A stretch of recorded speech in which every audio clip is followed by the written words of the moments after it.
Eh bien, bonjour à toutes et à tous, et bienvenue dans les coups de cœur de ma peau.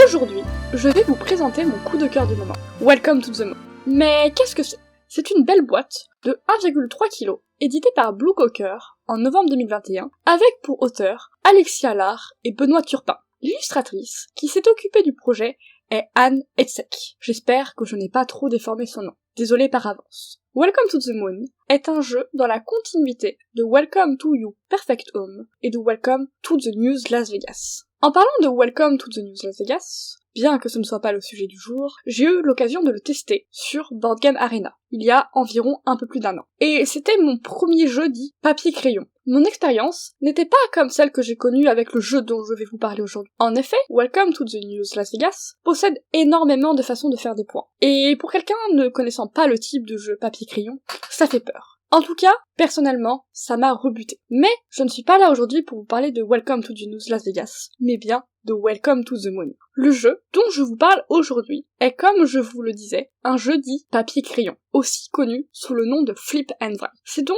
un jeu où vous allez avoir un plateau par joueur, et où vous allez écrire dessus tout au long de la partie. Dans Welcome to the Moon, l'idée va être de remplir des numéros sur votre plateau, dans l'ordre croissant, selon différentes conditions de placement. Vous aurez 3 piles de cartes, indiquant un numéro et un élément, et vous devrez choisir une pile parmi les 3. Selon l'élément indiqué, le numéro devra alors se placer où vous le voulez, sur une certaine ligne, correspondant à ce fameux élément. Bref, le but est d'optimiser au maximum. Pour gagner, il faudra simplement obtenir plus de points que vos adversaires à la fin de la partie. Pourquoi est-ce que ce jeu est sympathique ? Eh bien, tout simplement car ce dernier a une excellente rejouabilité, et ses mécaniques sont extrêmement simples. Dans un premier temps, il existe 8 plateaux différents, lui offrant donc une grande rejouabilité. Chaque plateau est vraiment différent, avec ses propres mécaniques. Parfois, il faut se focaliser sur son jeu. Parfois, il faut regarder ce que font les adversaires, tandis que parfois, le jeu fait juste subir tout le monde.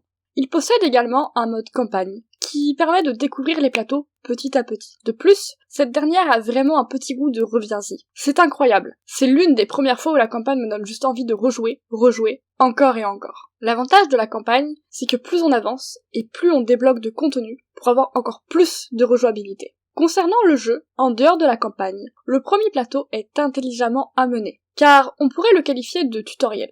Il permet vraiment de prendre le principe du jeu papier-crayon en main. Les autres niveaux ont une difficulté qui grandit au fur et à mesure, avec leurs particularités, et c'est très plaisant. Bref, un jeu qui s'adapte à tous les niveaux de joueurs. Comme je le disais précédemment, personnellement, j'ai commencé à découvrir l'univers des Welcome to sur Board Game Arena, avec Welcome to the News Las Vegas. Et j'ai trouvé qu'il y avait juste trop de façons de marquer des points. Là où dans Welcome to the Moon, je n'ai pas été perdu. Et j'ai pu m'adapter petit à petit aux façons de faire des points, en faisant les plateaux dans l'ordre. Alors oui, on peut dire que le jeu nous prend par la main, mais c'est ce qui m'a fait particulièrement accrocher à ce jeu. Dans les petits détails qui font plaisir, Welcome to the Moon marque des points par son matériel. En effet, contrairement à ses prédécesseurs, et la plupart des jeux de papier-crayon, le papier a été remplacé par une ardoise, et le crayon par un marqueur. Cela permet donc d'être plus écologique et d'éviter de devoir payer 12 € de recharge lorsqu'on a fini toutes les feuilles du carnet de jeu. Seul bémol, les marqueurs n'ont pas d'effaceur à leur bout. Mais on ne peut pas tout avoir. Pour conclure, si vous ne connaissez pas les jeux de papier-crayon,